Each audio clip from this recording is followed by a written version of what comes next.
What's up, folks? Nate here at Two Wheel Dyno Works. I am back on the dyno today, finally, with our 2025 Honda CB750 Hornet, doing even more exhaust-specific testing and tuning. It's been a little bit since I've had the 750 up on the dyno because, honestly, it's been a while since anything new has come out for this platform. We already covered all the different slip-ons available for these bikes, the current full systems available, which is pretty much just the Dominator for these bikes, and I've been just kind of waiting for another manufacturer to come out with a system for this bike. And finally, Akrapovic went ahead and released a header and a slip-on available separately for the CB750s. But the slip-on doesn't show a ship date until like mid-December, while the header I was able to actually already get my hands on and get installed on the bike. Now, generally when Akrapovic releases a exhaust system for any make and model, because they are probably the largest, most well-respected aftermarket exhaust manufacturer on the planet for motorcycles, it generally exceeds the sort of fit and finish and overall quality of just about every other exhaust on the market for any given motorcycle. And oftentimes that comes with a very high level of performance. But in this case, well, a couple of those things are true, but the last part really isn't. I was absolutely shocked at how similar it was to the Dominator header that we've already covered once before in a video or two on this channel for these bikes, because looking at the two of them side by side, there's a slight and obvious difference in sort of the metal quality, but as far as physical dimensions are concerned, they're damn near the same. The lengths and routing of the head pipes are identical to the Dominator system. Where they actually join up here to the collector is identical. This tapers out to a slightly larger diameter a little bit faster than the Dominator does, and then the rest of it's the same. It bolts right up to any slip-on, just like the Dominator system does, in the exact same location. And once I saw all that, I was pretty certain there was not going to be a significant change to fueling needs, because there's not going to be a significant change to airflow. And I was correct. I don't even need to tell you which line is which. I will anyway, because they're literally the same. The red line is the Akra installed on our bike with our custom ECU mapping in place, and the blue line is the Dominator installed on our bike with our custom ECU mapping in place. You can see like little tiny differences here, but honestly, that's more run-to-run variance from one day to the next than literally anything else. From a functional standpoint, the Akra header that is now available for these bikes is identical to the Dominator header and the other sort of off-brand headers that are now out there for these 750s. Now, I really am surprised that Akra chose not to put a crossover pipe between these head pipes, because that always seems to net just a bit more mid-range performance, if not a bit more top-end performance, due to the additional scavenging effect you get when balancing the head pipes there. So as one pulse passes down, say, cylinder number 2, it creates a slight pressure void back here that will then pull the pulse from cylinder number 1 on the next power stroke through it slightly better. So you increase this efficiency here with a crossover pipe, and they just didn't do that on this setup.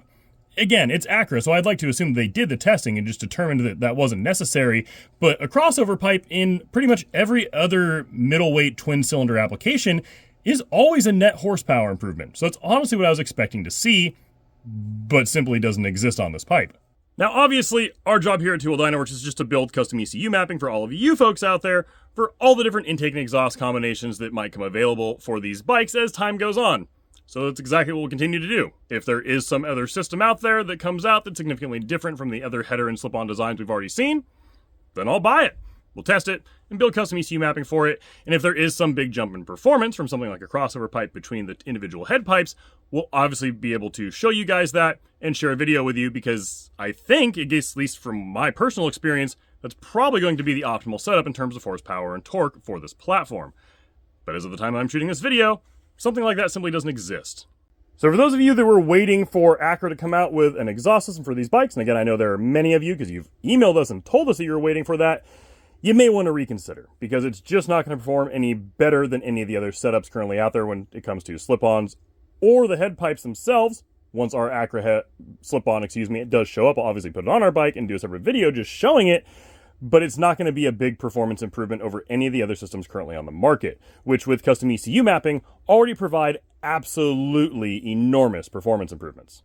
Because as you can see here, with the blue lines being our bike and 100% bone stock trim, and the red line being how it sits right now here on our dyno, You can see that it doesn't even look like the same motorcycle in terms of just raw output. You are gaining massive performance improvements both in torque and horsepower right here off the bottom where you're oftentimes riding these bikes. And you're talking about, what is that, almost 12.5 pound-feet of torque there at 3,600 RPM? That's just completely insane. Again, doesn't even feel like the same motorcycle, so it doesn't even look like the same bike when it comes to the dyno graph. And then you're talking about massive top-end performance improvements out here of between 17 and 18 horsepower, between 9,000 and 10,000 RPM, sort of just depending upon where you're looking at here in this spread. And even though that dyno graph looks massively impressive in terms of outright performance at wide open throttle, it truly does not tell the entire story of just how much massively improved these bikes are to ride with our custom ECU mapping once you go ahead and uncork the stock exhaust system by simply replacing it, whether you decide to do that with a slip-on or a full system.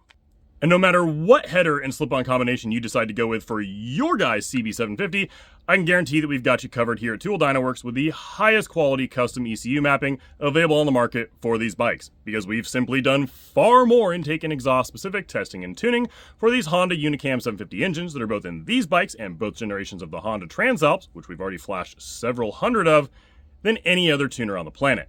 So if you're looking to get your ECU properly tuned for your specific setup, head over to tooldynoworks.com, purchase our mail-in ECU flashing service on our site for $349.99, follow the instructions there, ship us the ECU, and we'll get it flashed and shipped right back to you the exact same day that we receive it. And as always, if you have any questions whatsoever about intake mods, different exhaust systems, tuning for these bikes, whatever it is, please do not hesitate to email us at support@tooldynoworks.com.